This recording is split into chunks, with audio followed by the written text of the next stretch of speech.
بالله من الشيطان الرجيم.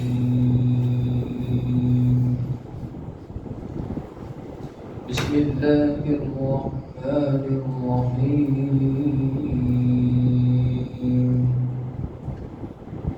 إن هذا القرآن يهدي للتي هي أقوم ويبشر المؤمنين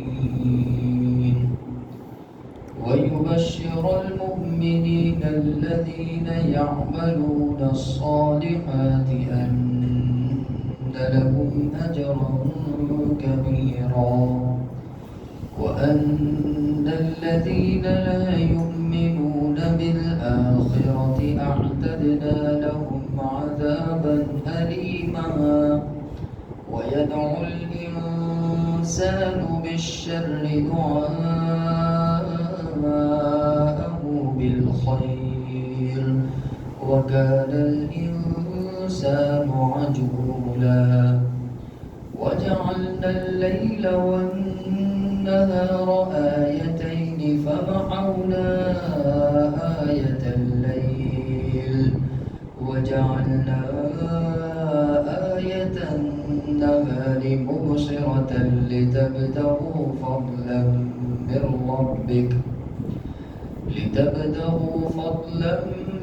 من ربكم ولتعلموا عدد السنين والحساب وكل شيء فصلناه تفصيلا. صدق اللہ العظیم. بلا شبہ یہ قرآن پاک ہدایت کرتا ہے، رہنمائی کرتا ہے، راستہ دکھلاتا ہے، ایسا راستہ جو بالکل سیدھا راستہ ہے. اور یہ قرآن پاک ایسی کتاب ہدایت ہے جو ان ایمان والوں کو بشارت سناتا ہے جو نیک کام کرتے ہیں کہ ان کے لیے بڑا اجر ہے.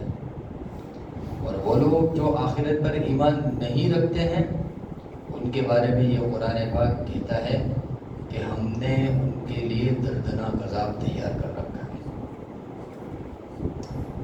اور انسان بڑا جلد بازی میں بد دعا ایسی کرتا ہے جیسا اچھی چیز کی دعا مانگی جاتی ہے، اور انسان بڑا جلد باز ہے.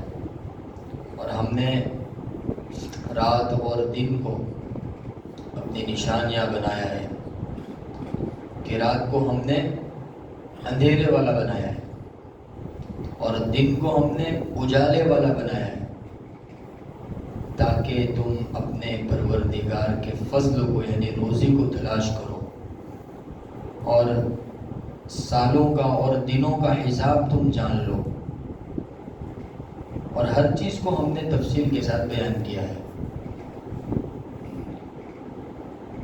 اللہ رب العزت نے قرآن پاک کے اندر انسان کی زندگی سے متعلق اصول اور ضوابط بیان فرمائے ہیں کہ ایسے اللہ رب العزت نے احکامات قرآن پاک میں نازل فرمائے ہیں کہ اگر انسان ان احکامات پر عمل کر لے تو اس کے لیے زندگی گزارنا آسان ہو جائے. اس آیت میں اللہ رب العزت یہ بات بتلانا چاہتے ہیں کہ قرآن پاک یہ کتاب ہدایت ہے. اس کے پہلے بنی اسرائیل کا تذکرہ تھا اور بنی اسرائیل پر یا بنی اسرائیل کی طرف جس کتاب کو نازل کیا گیا تھا اس کتاب کا تذکرہ تھا، تورات کا تذکرہ تھا، حضرت موسیٰ علیہ السلام کا تذکرہ تھا. اب اللہ رب العزت قرآن پاک کا تذکرہ فرما رہے ہیں. تورات کا تذکرہ فرمایا، پھر فوراً قرآن پاک کا تذکرہ فرمایا. اللہ رب العزت یہ بتلانا چاہتے ہیں کہ جس طرح ہم نے پچھلی قوم کو تورات دی تھی تو انہوں نے اس پر عمل نہیں کیا، اس کو ایکسیپٹ نہیں کیا، تو اس کے ایکسیپٹ نہ کرنے کی وجہ سے اس قوم پر طرح طرح کے حالات آئے جو پچھلی آیت میں پچھلی تفسیر میں ہم نے ان حالات کو جانا کہ بنی اسرائیل پر کیسے کیسے حالات آئے. بخت نصر بادشاہ کو اللہ نے ان کے اوپر مسلط کیا، 700 سال تک اس نے ان کے اوپر حکومت کی، غلام بنا کر رکھا، ان کے بچوں کو، ان کی مستورات کو، ان کے مردوں کو. کہ ذلت اور خالی والی زندگی گزارنی پڑی. تو یہ عذابات اور یہ حالات ان کے اوپر کس وجہ سے ہے کہ جو کتاب ان کو دی گئی تھی یعنی تورات، اور جو زندگی گزارنے کے دستاویز، زندگی گزارنے کے اصول اور آداب اللہ نے عطا فرمائے تھے، اس کا انہوں نے پاس اور لحاظ نہیں رکھا. تو کیا ہوا؟ ان کے اوپر حالات. تو ایسے ہی اللہ رب العزت اب یہاں قرآن پاک کا تذکرہ فرماتا ہے. اور قرآن پاک کا تذکرہ فرمانے کے بعد اللہ رب العزت گویا کہ یہ قیامت تک کے پیدا ہونے والے انسانوں سے مطالبہ کر رہے ہیں کہ تم قرآن پاک کو سمجھو اور قرآن پاک کے جو احکامات بیان کیے گئے ہیں ان کو اپنی زندگی میں لانے کی کوشش کرو کہ قرآن پاک جو راستہ بتاتا ہے وہ بالکل سیدھا راستہ ہے. اللہ پاک نے فرمایا کہ ان ھذا القرآن یہدی للتی ہی اقوم. اقوم عربی زبان کے اندر اس راستے کو کہتے ہیں جس کے اندر 3 چیزیں پائی جاتی ہو. ایک تو راستہ قریب ہو، دوسرا راستہ آسان ہو، تیسرا یہ کہ وہ راستہ خطروں سے خالی ہو. تو وہ راستہ سب سے اچھا راستہ ہوتا ہے. ایک تو راستہ کیسا ہونا چاہیے؟ بالکل آسان ہونا چاہیے، جو سمجھ میں آ جائے، باکا چھوکا ٹیڑھا میڑھا نہیں، بالکل سیدھا. اور دوسرا یہ کہ وہ راستہ کیسا ہونا چاہیے؟ شارٹ، بالکل لمبا نہیں ہونا چاہیے، مختصر، قریب کا راستہ، بالکل قریب کا راستہ. اور تیسرا یہ کہ وہ راستے کے اندر خطرہ نہیں ہونا چاہیے. جیسے بسا اوقات جنگل والا راستہ ہوتا ہے اس میں خطرے ہوتے ہیں نا. یہ آخرت کا راستہ بتاتا ہے قرآن پاک. اور قرآن پاک جو راستہ بتاتا ہے وہ راستہ بالکل سیف ہے، قریب بھی ہے، آسان بھی ہے اور سیف بھی ہے. کوئی خطرہ نہیں ہے. گارنٹی اللہ رب العزت گارنٹی کے ساتھ کہہ رہا اقوام کہ قرآن پاک جس راستے کی طرف تم کو بلاتا ہے وہ راستہ بالکل سیف ہے، چلے آؤ، بالکل مختصر ہے، ٹینشن مت لو، اور بالکل آسان ہے، گھبرانے کی ضرورت.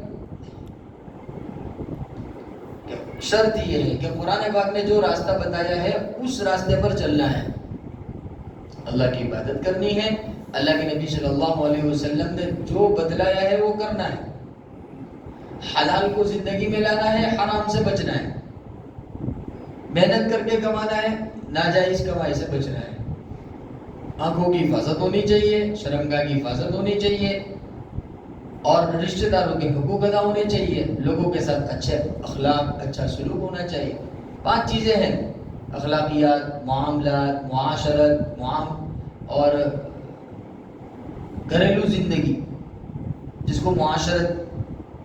تو یہ جو چیزیں ہیں مختصر سی چیزیں ہیں کہ یہ اقوام ہے. یہ کیا ہے؟ بالکل سیدھا اور آسان راستہ ہے، مختصر راستہ ہے.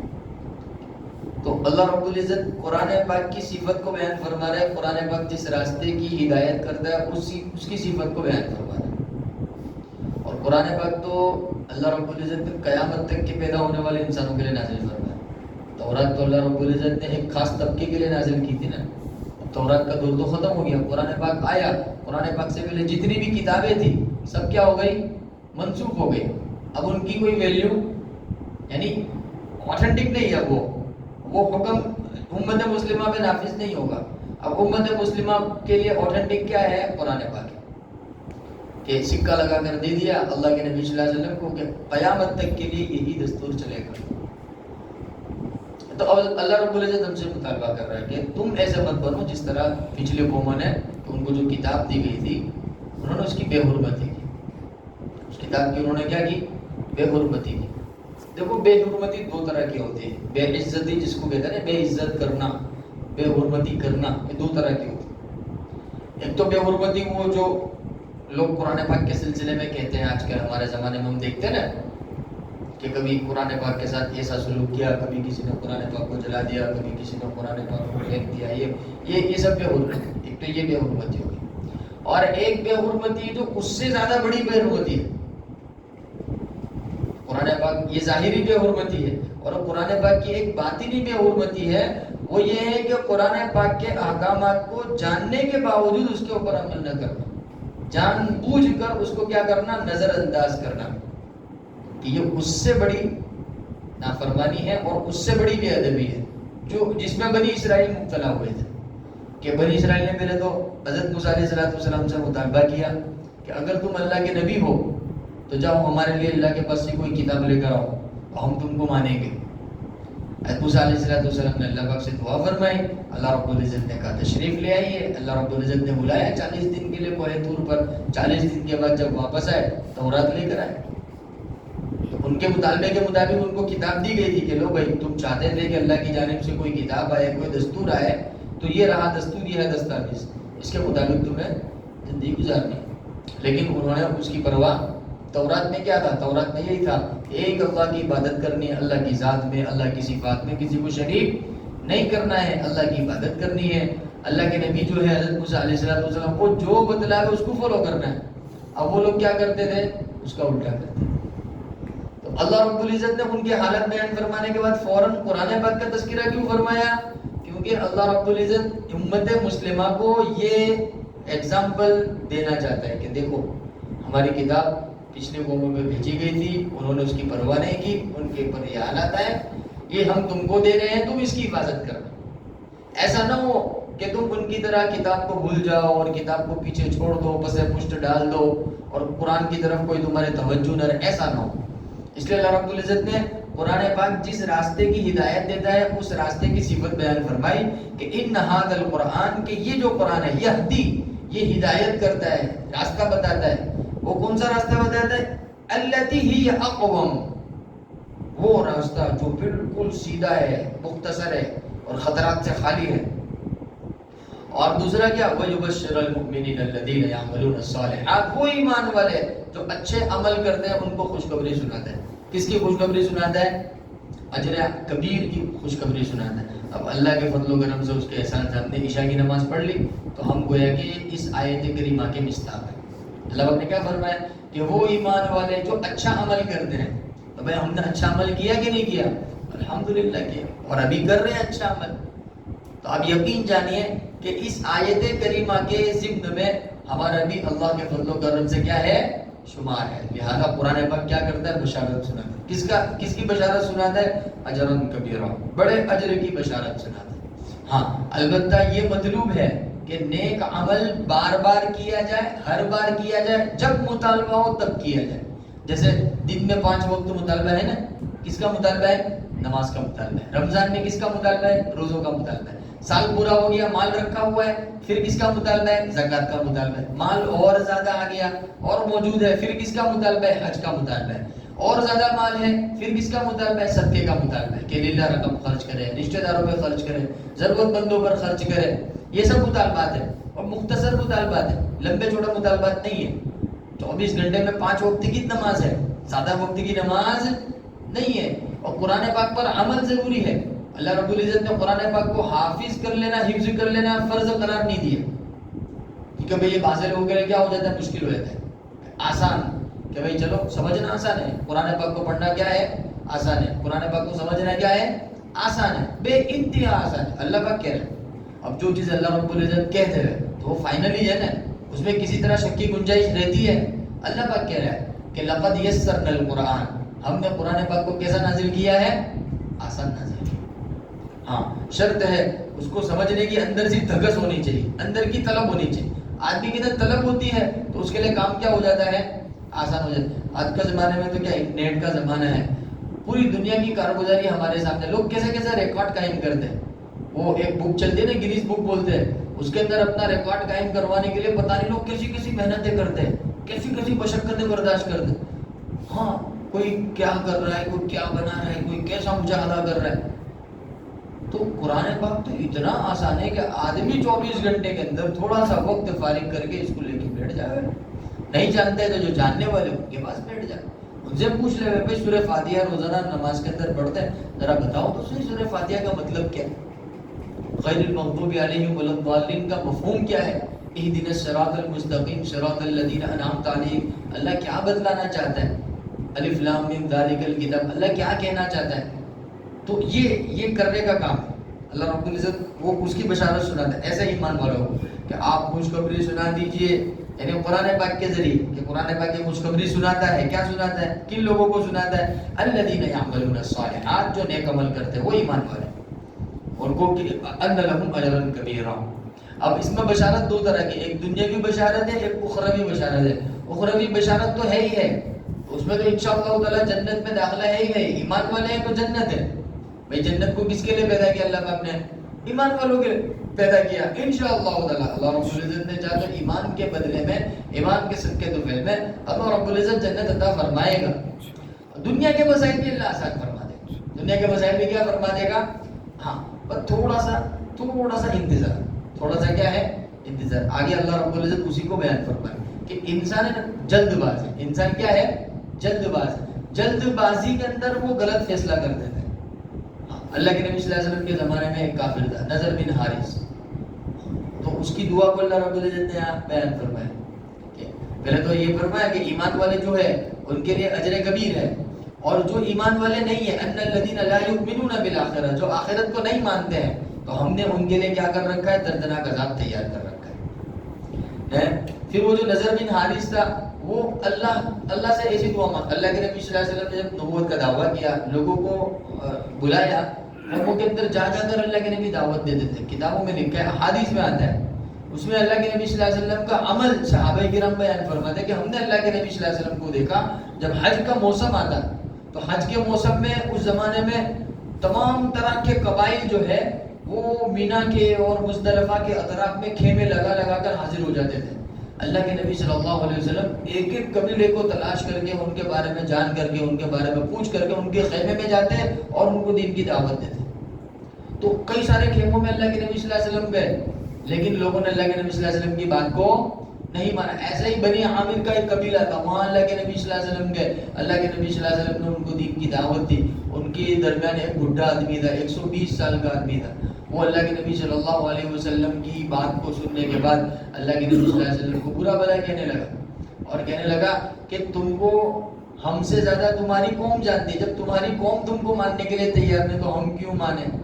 اب یہ جو پوری گفتگو تھی وہ ابو لہب ملعون جو اللہ کے نبی صلی اللہ علیہ وسلم کا حقیقی چچا وہ سن رہا تھا، تو وہ اللہ کے نبی صلی اللہ علیہ وسلم کے متعلق اور بڑا چڑھا کر وہ بڈھے میاں سے ادھر ادھر کی سب باتیں کرنے لگے، لیکن اللہ کے نبی صلی اللہ علیہ وسلم خاموش رہے، کچھ نہیں کہا اللہ کے نبی صلی اللہ علیہ وسلم۔ تو یہ چیزیں ہیں، یہ بات ہے کہ اچھا عمل جس کو کہا نا، جس کا بدلہ دنیا کے اندر دیا، پھر وہ حالت تھے شروع میں 13 سال مکہ میں رہے نا اللہ کے نبی صلی اللہ علیہ وسلم، اس میں سے پہلے کے 3 سال اللہ کے نبی صلی اللہ علیہ وسلم نے خاموشی کے ساتھ دعوت چلائی، پھر 3 سال کے بعد اللہ نے حکم دیا کہ اب کلم کلہ کیا کرنا ہے؟ دین کی دعوت دینی ہے، پھر کلم کلہ دین کی دعوت دی۔ حالات آئے، پھر حالات سنور گئے، پھر سنورے تو کیسے سنورے کہ خلافت قائم ہوئی، اور پھر وہ جو کلمہ مکہ کی پہاڑی پر گونجا تھا کہ وہ کہاں پہنچا؟ پوری دنیا میں پہنچا، دنیا کے کونے میں پہنچا۔ کتنے عرصے میں؟ 23 سال کے عرصے میں۔ کتنے عرصے میں؟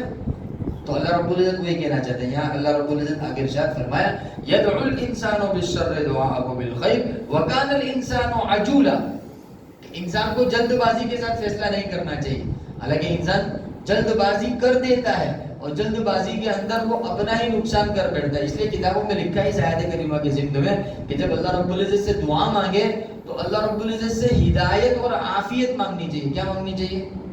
ہدایت اور عافیت۔ کتابوں میں لکھا ہے بعض لوگ دعا کے اندر اللہ رب العزت سے مانگتے اللہ میرا فلاں مسئلہ ہے وہ حل کر دے، کہ یہ سب چیزیں بات کی ہیں۔ پہلی چیز کیا ہے؟ اللہ سے کیا مانگنی ہے؟ ہدایت۔ اللہ سے کیا مانگنی ہے؟ عافیت۔ ورنہ تو کیا ہوگا؟ آدمی بسا ہوگا جو چیز مانگ رہا ہوتا ہے، اب اس میں خیر ہے یا شر ہے وہ کون جانتا ہے؟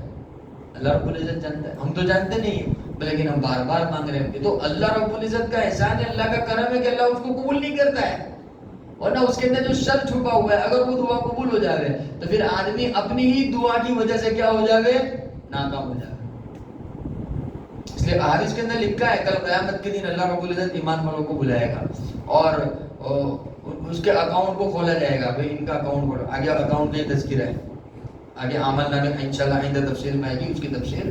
تو اللہ رب العزت بلائے گا اور اس کا جو کھاتا ہے، اس کا جو اکاؤنٹ ہے، عمل نامہ ہے، اس کو کھولا جائے گا، اس کے عمل نامے دیکھے جائے گا کہ اس نے دعائیں مانگی اللہ رب العزت سے، ہاں تو جو دعائیں قبول اس کی دنیا کے اندر نہیں ہوئی وہ بھی سب وہاں لکھی ہوئی ہوگی۔ اللہ رب العزت فرمائے گا کہ بھئی اس کو ہر دعا کے بدلے میں اتنا ثواب دے دو، تو وہ چونک جائے گا، اچھا جو میری دعا قبول نہیں ہوئی اس کے بدلے میں مجھے اتنا سارا ملا، تو وہ تمنا کرنے لگے گا اس وقت کہ کاش دنیا میں میری کوئی دعائیں قبول نہ ہوتی.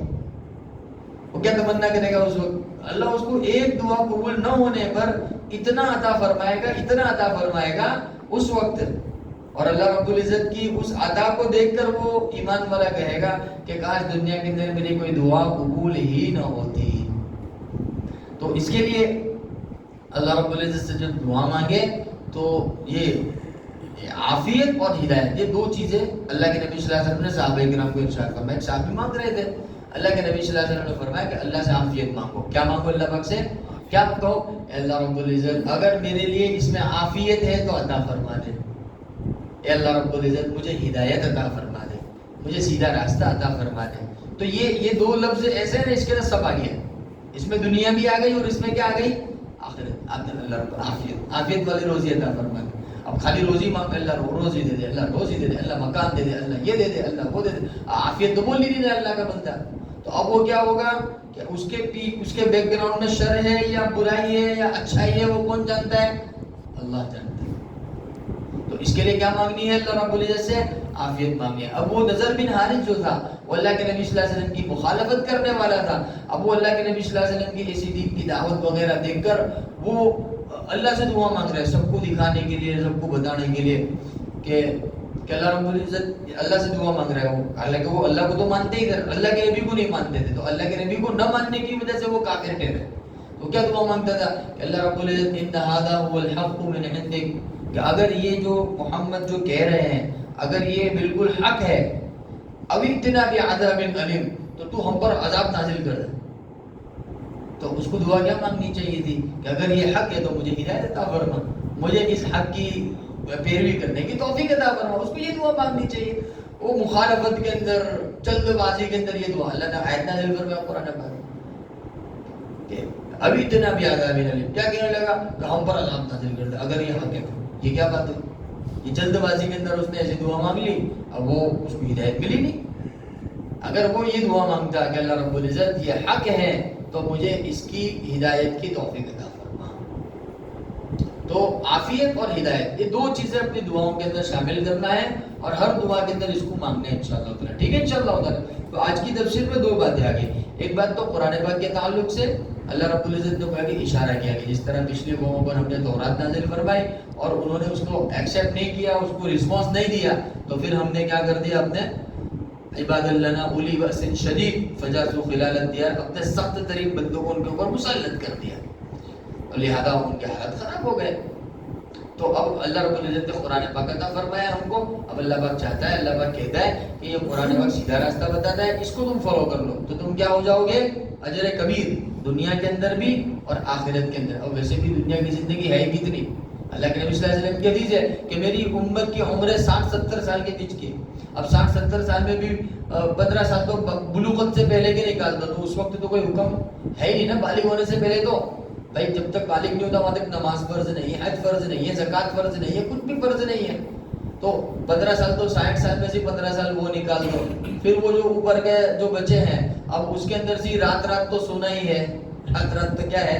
سونا ہی ہے. تو ابھی 40 سال بھی گنو، 45 سال بھی گنو، تو 20 سال رات کے نکال دو. بچے کتنے سال؟ 20 سال بچے.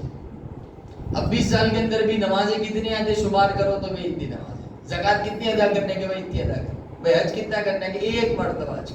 تو آسان ہے نا بھائی، مشکل تو نہیں ہے نا، بہت آسان ہے. بس اس کو سمجھنے کی ضرورت ہے. اگر آدمی دماغ سے سوچ لے گا، سمجھ لے گا تو کام کرنا کیا ہو جاتا ہے اس کے لیے.